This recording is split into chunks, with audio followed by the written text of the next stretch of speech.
God had called Peter to tell everyone the good news about Jesus, no matter who they were or where they came from. So Peter shared the gospel not only with Jews, but with Gentiles. The Gentiles in Caesarea heard Peter's message and believed. God gave his Holy Spirit to these new believers, and they were baptized. Before long, the apostles and other believers throughout Judea heard the Gentiles had believed the good news about Jesus. They were surprised, so Peter shared about the vision God had given to him of the sheet of clean and unclean animals and his encounter with Cornelius. Peter explained that the gospel is for all people. Then the believers praised God and understood that Jesus had come for the Gentiles too. At the same time, believers who scattered after Stephen's murder had traveled to places like Phoenicia, Cyprus, and Antioch of Syria. In those places, the believers only shared the gospel with the Jews.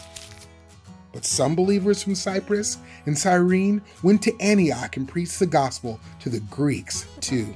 God was with them, and a large number of the Greeks believed the good news. The church at Jerusalem heard about these new believers, so they sent Barnabas to Antioch.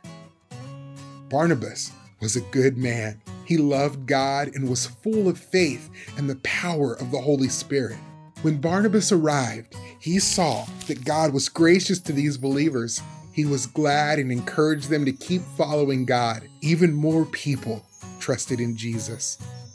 Then Barnabas left Antioch and went to Tarsus to look for Paul. He found Paul and brought him back to Antioch.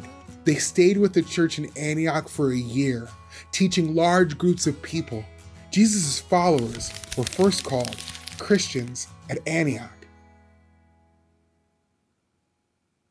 Even though some people tried to stop it, the gospel spread throughout the earth, not only to Jews, but also to Gentiles.